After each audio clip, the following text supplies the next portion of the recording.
ಆಜಿ ಮಸಾಲ. ಎಂತ ಅಡಿಗೆಯ ರುಚಿಯಾಗೋ ರಹಸ್ಯವು 20 ರೂಪಾಯಿ. ಕೆಆರ್ಪುರದ ತ್ರಿವಳಿ ಕೊಲೆ ಪ್ರಕರಣಕ್ಕೆ ಮೇಜರ್ ಟ್ವಿಸ್ಟ್ ಸಿಕ್ಕಿದೆ. ಪ್ರಕರಣದಲ್ಲಿ ಪ್ರಮುಖ ಆರೋಪಿ ಶ್ವೇತಾ ಕೋರ್ಟ್ಗೆ ಅರ್ಜಿ ಸಲ್ಲಿಕೆಯನ್ನ ಮಾಡಿದ್ದಾರೆ. ಕೆಆರ್ಪುರದ ತ್ರಿವಳಿ ಕೊಲೆ ಪ್ರಕರಣ ದೊಡ್ಡ ಮಟ್ಟದಲ್ಲಿ ಸಂಚಲನ ಮೂಡಿಸಿದಂತ ಕೇಸ್ ಇದು. ಈಗ ಕೆನೆತ್ ವಿರುದ್ಧವೇ ಸಾಕ್ಷಿಯನ್ನ ನುಡಿಯೋದಕ್ಕೆ ಶ್ವೇತಾ ಮುಂದಾಗಿದ್ದಾಳೆ.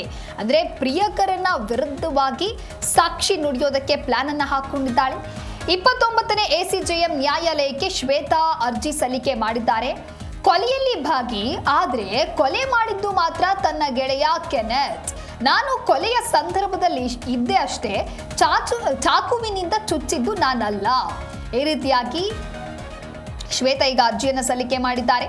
ತಾನು ನೇರವಾಗಿ ಕೊಲೆ ಮಾಡಿಲ್ಲ, ಕೆನತೇ ಕೊಲೆ ಮಾಡಿದ್ದು. ಅಪ್ರೂವರ್ ಆಗೋದಕ್ಕೆ ಸಿದ್ಧವಿದ್ದು ಅರ್ಜಿ ಪರಿಗಣಿಸೋದಕ್ಕೆ ಮನವಿಯನ್ನ ಮಾಡಿದ್ದಾರೆ. ತನಿಖೆ ಈಗ ಪ್ರಗತಿಯಲ್ಲಿದೆ. ಚಾರ್ಜ್ ಶೀಟ್ ಸಲ್ಲಿಕೆಯ ನಂತರ ಅರ್ಜಿ ಹಾಕಿ ಶ್ವೇತಾ ಸಲ್ಲಿಕೆ ಮಾಡಿದಂಥ ಅರ್ಜಿಯನ್ನ ನ್ಯಾಯಾಲಯ ಈ ಒಂದು ಕಾರಣವನ್ನ ನೀಡಿ ಇತ್ಯರ್ಥಪಡಿಸಿದೆ. ಪ್ರಕರಣದಲ್ಲಿ ಕೆಲ ಫೊರೆನ್ಸಿಕ್ ವರದಿ ಬರೋದು ಕೂಡ ಬಾಕಿ ಆಗದೆ. ಕೆಆರ್ಪುರದ ತ್ರಿವಳಿ ಕೊಲೆ ಪ್ರಕರಣಕ್ಕೆ ಸಂಬಂಧಪಟ್ಟಂತೆ ಸಿಕ್ಕಿರ್ತಕ್ಕಂತಹ ಮೇಜರ್ ಟ್ವಿಸ್ಟ್ ಇದು. ತನಿಖೆ ಮಾಡುವಂಥ ಸಂದರ್ಭದಲ್ಲೂ ಕೂಡ ಸಾಕಷ್ಟು ಡ್ರಾಮಾಗಳಾಯಿತು. ಏನು ಎತ್ತ ಎಲ್ಲವನ್ನ ಕೂಡ ಕುಲಂಕುಷವಾಗಿ ತನಿಖೆ ಮಾಡ್ತಾ ಇರುವಂತಹ ಪೊಲೀಸರಿಗೆ ಇದೀಗ ಅರ್ಜಿ ಸಲ್ಲಿಕೆ ಮಾಡಿರೋದು ಕೂಡ ಒಂದು ರೀತಿ ಅನುಮಾನಕ್ಕೆ ಕಾರಣ ಆಗ್ತಾ ಇದೆ. ಪ್ರಿಯಕರನೊಂದಿಗೆ ಸೇರಿ ತನ್ನ ತಂದೆ, ತಾಯಿ ಹಾಗೆ ತಂಗಿಯನ್ನ ಹತ್ಯೆ ಮಾಡಿದ್ದಂಥ ಪ್ರಕರಣ ಇದು. ಆರೋಪಿ ಶ್ವೇತಾ ಸುಮಾರು 30 ಲಕ್ಷ ರೂಪಾಯಿ ಸಾಲ ಮಾಡ್ಕೊಂಡಿರ್ತಾಳೆ. ಸಾಲ ತೀರಿಸೋದಕ್ಕೆ ಹಣ ಅಥವಾ ಆಸ್ತಿಯಲ್ಲಿ ಪಾಲು ನೀಡೋದಕ್ಕೆ ಕುಟುಂಬ ನಿರಾಕರಿಸಿದ್ದ ಹಿನ್ನೆಲೆಯಲ್ಲಿ ಹತ್ಯೆ ನಡೆದಿರಬಹುದು ಅನ್ನುವಂಥ ಶಂಕೆ ಆರಂಭದಲ್ಲಿ ವ್ಯಕ್ತವಾಗುತ್ತೆ. 55 ವರ್ಷದ ಸೋಮಸುಂದರ್, 48 ವರ್ಷದ ಮುತ್ತುಲಕ್ಷ್ಮಿ, 20 ವರ್ಷದ ಸುಪ್ರಿಯಾ ಕೊಲೆಯಾದವರು. ಪ್ರಕರಣದ ಪ್ರಮುಖ ಆರೋಪಿಗಳಾದ ಶ್ವೇತಾ ಹಾಗೆ ಆಕೆಯ ಪ್ರಿಯಕರ ಕೆನತ್ ತಲೆಮರೆಸಿಕೊಳ್ತಾರೆ. ಅನಂತರದಲ್ಲಿ ಮತ್ತೆ ಪೊಲೀಸರು ಪ್ರಾಥಮಿಕ ತನಿಖೆಯನ್ನ ಮಾಡಿದಂಥ ಪ್ರಕಾರವಾಗಿ ಶ್ವೇತಾ ಹಾಗೆ ಕೆನತ್ ಲಿವ್ ಇನ್ ಸಂಬಂಧದಲ್ಲಿದ್ದಂಥ ವೇಳೆ ಈ ರೀತಿ ಸಾಲ ಮಾಡ್ಕೊಂಡಿರ್ತಾರೆ. ಸಾಲ ತೀರಿಸೋದಕ್ಕೆ ಅಂತ ಹೇಳಿ ತನ್ನ ತಂದೆ ತಾಯಿ ಬಳಿಯೂ ಕೂಡ ಕೇಳ್ಕೊಂಡಿರ್ತಾಳೆ. ಆದ್ರೆ ಹಣವನ್ನ ನೀಡೋದಿಲ್ಲ ಅಂತ ಹೇಳಿ ಪೋಷಕರು ತಿಳಿಸ್ತಾರೆ. ಅಷ್ಟು ದೊಡ್ಡ ಮೊತ್ತದ ಅಮೌಂಟ್ ಯಾಕೆ ಕೊಡಬೇಕು ಅಂತ ಹೇಳಿ ಕೆಲವೊಂದಿಷ್ಟು ಆರ್ಗ್ಯುಮೆಂಟ್ ಅಲ್ಲಿ ನಡೆಯುತ್ತೆ ಮಗಳು ಹಾಗೆ ಕುಟುಂಬಸ್ಥರ ನಡುವೆ. ಇದಾದ ಬಳಿಕ ಕುಟುಂಬದ ಆಸ್ತಿಯಲ್ಲಿ ನನಗೆ ಶೇರ್ ಕೊಡಿ ಅಂತ ಹೇಳಿ ಒತ್ತಾಯವನ್ನ ಮಾಡ್ತಾಳೆ. ಇದೇ ವಿಚಾರವಾಗಿ ಕುಟುಂಬದಲ್ಲಿ ಹಲವು ಬಾರಿ ಗಲಾಟೆ ನಡೆದಿರತ್ತೆ. ಶ್ವೇತಾ ಮತ್ತು ಕೆನತ್ ಸೇರಿ ತಂದೆ ತಾಯಿ ಹಾಗೂ ತಂಗಿಯ ಮೇಲೆ ಚಾಕುವಿನಿಂದ ದಾಳಿ ನಡೆಸಿದ್ರು, ಕೊಲೆ ಮಾಡಿದ್ರು ಅನ್ನುವಂತಹ ವಿಚಾರ. ಈ ಹಿಂದೆ ಹೊರಬಿದ್ದಂತ ಮಾಹಿತಿಯ ಪ್ರಕಾರವಾಗಿ ಅವರಿಬ್ರು ಒಟ್ಟಿಗೆ ಇರ್ತಾರೆ. ಪೋಷಕರು ಕೂಡ ಇದಕ್ಕೆ ವಿರೋಧವನ್ನ ವ್ಯಕ್ತಪಡಿಸ್ತಾ ಇದ್ದಾರೆ. ಹಾಗಂತ ಮಗಳಿಗೆ ಬುದ್ಧಿ ಹೇಳೋಣ ಅಂತ ಹೇಳಿ ಬಂದಿದ್ದಂತ ಸಂದರ್ಭದಲ್ಲಿ ಎಲ್ಲ ಘಟನೆಗಳು ಆಗಿತ್ತು. ಗಾಯಗೊಂಡಿದ್ದಂತ ಸೋಮಸುಂದರ್ ಆಸ್ಪತ್ರೆ ಸೇರಿಸುವಂತ ಮಾರ್ಗ ಮಧ್ಯೆನೇ ಮೃತಪಡ್ತಾರೆ. ಸೋಮಸುಂದರ್ ಅಂತ ಹೇಳಿದ್ರೆ ಆಕೆಯ ತಂದೆ, ಶ್ವೇತಾಳ ತಂದೆ. ಸಾವಿಗೂ ಮುನ್ನ ಮಗಳು ಮತ್ತು ಆಕೆಯ ಪ್ರಿಯಕರ ದಾಳಿ ನಡೆಸಿರೋದಾಗಿ ಪೊಲೀಸರಿಗೆ ಸ್ವತಃ ಅವರೇ ಮಾಹಿತಿಯನ್ನು ಕೊಡ್ತಾರೆ.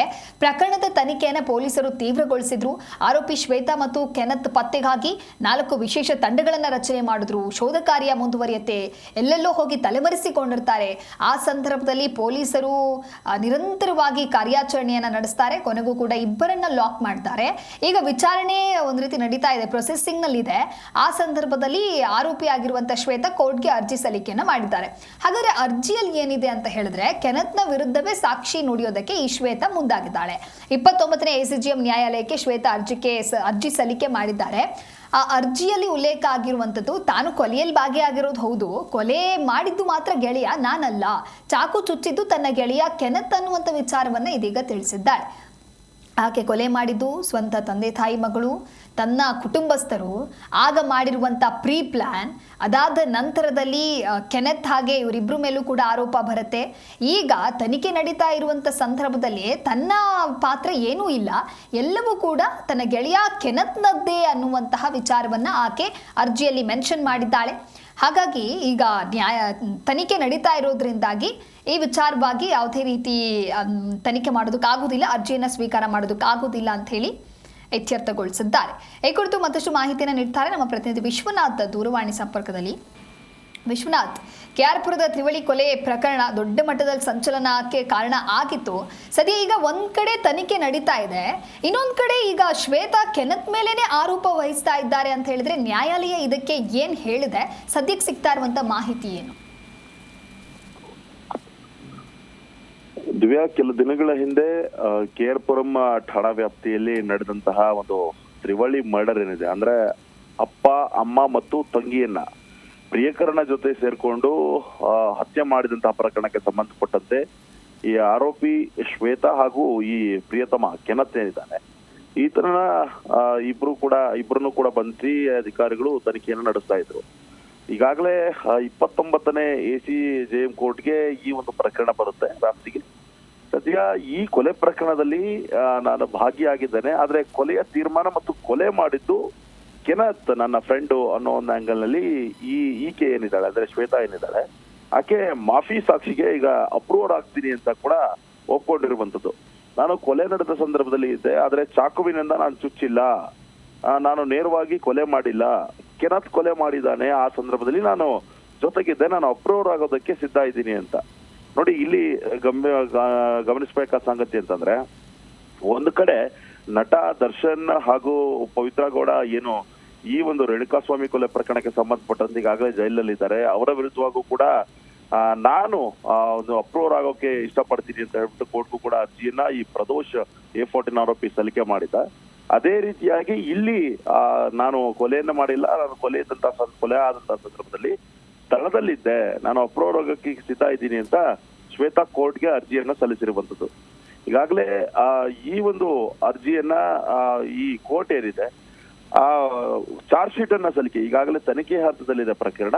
ಚಾರ್ಜ್ ಶೀಟ್ ಆದ್ಮೇಲೆ ನೀವು ಅರ್ಜಿಯನ್ನ ಸಲ್ಲಿಕೆ ಮಾಡಬಹುದು ಮತ್ತು ಆ ಪ್ರಕರಣದ ಈ ಕೆಲವೊಂದು ಫೊರೆನ್ಸಿಕ್ಸ್ ಅಂದ್ರೆ ವಿಧಿವಿಜ್ಞಾನ ಪ್ರಯೋಗಾಲಯದ ಒಂದು ಕೆಲವೊಂದು ಅಂಶಗಳು ಕೂಡ ಹೊರಗಡೆ ಬರಬೇಕಾಗಿದೆ, ಅದರ ವರದಿ ಬರಬೇಕು. ಇವೆಲ್ಲವೂ ಕೂಡ ಆದ್ಮೇಲೆ ನೀವು ಅರ್ಜಿಯನ್ನ ಸಲ್ಲಿಕೆ ಮಾಡಿ ಅದಾದ ನಂತರ ಅದನ್ನ ಪರಿಗಣನೆಗೆ ತೆಗೆದುಕೊಳ್ಬೇಕು ಬೇಡುವಂತ ಕೋರ್ಟ್ ನಿರ್ಧಾರ ಮಾಡುತ್ತೆ ಅಂತ ಅನ್ನೋ ಒಂದು ಆಂಗಲ್ ನಲ್ಲಿ ಈಗ ನ್ಯಾಯಾಲಯ ಕೂಡ ಸೂಚನೆಯನ್ನ ಕೊಟ್ಟಿರುವಂತದ್ದು. ಒಟ್ಟಾರೆಯಾಗಿ ತಂದೆ ತಾಯಿ ಮತ್ತು ತಂಗಿಯನ್ನ ಭೀಕರವಾಗಿ ಕೊಲೆ ಮಾಡಿದಂತಹ ಪ್ರಕರಣಕ್ಕೆ ಸಂಬಂಧಪಟ್ಟಂತೆ ಶ್ವೇತಾ ಕೂಡ ಈ ಪ್ರಕರಣದಲ್ಲಿ ಇನ್ವಾಲ್ವ್ ಆಗಿದ್ಲು ಮತ್ತು ಆಕೆ ಕೂಡ ಅಲ್ಲಿಂದ ಎಸ್ಕೇಪ್ ಆಗಿದ್ಲು ಪ್ರಿಯತಮ್ ಜೊತೆ. ಅದಾದ್ಮೇಲೆ ಬೇರೆ ರಾಜ್ಯದಲ್ಲಿ ಲಾಕ್ ಆಗಿರ್ತಾಳೆ. ಇಷ್ಟೆಲ್ಲ ಆದ್ರೂ ಕೂಡ ಈಗ ನಾನು ಅಪ್ರೂವರ್ ಆಗ್ತೀನಿ ಅಂತ ಮುಂದೆ ಬಂದಿರುವಂತದ್ದು. ಆರೋಪಿ ಕೆನತ್ಗೆ ದೊಡ್ಡ ಮಟ್ಟದ ಶಾಖನೂ ಕೂಡ ಕೊಟ್ಟಿದೆ. ಮುಂದಿನ ದಿನಮಾನಗಳಲ್ಲಿ ಇದನ್ನ ಕೋರ್ಟ್ ಯಾವ ಮಟ್ಟಕ್ಕೆ ಪರಿಗಣನೆಗೆ ತೆಗೆದುಕೊಳ್ಳುತ್ತೆ ಅನ್ನೋದನ್ನ ಕಾದು ನೋಡಬೇಕಾಗಿದೆ. ಥ್ಯಾಂಕ್ ಯು ವಿಶ್ವನಾಥ್, ನಿಮ್ಮೆಲ್ಲ ಮಾಹಿತಿಗಾಗಿ.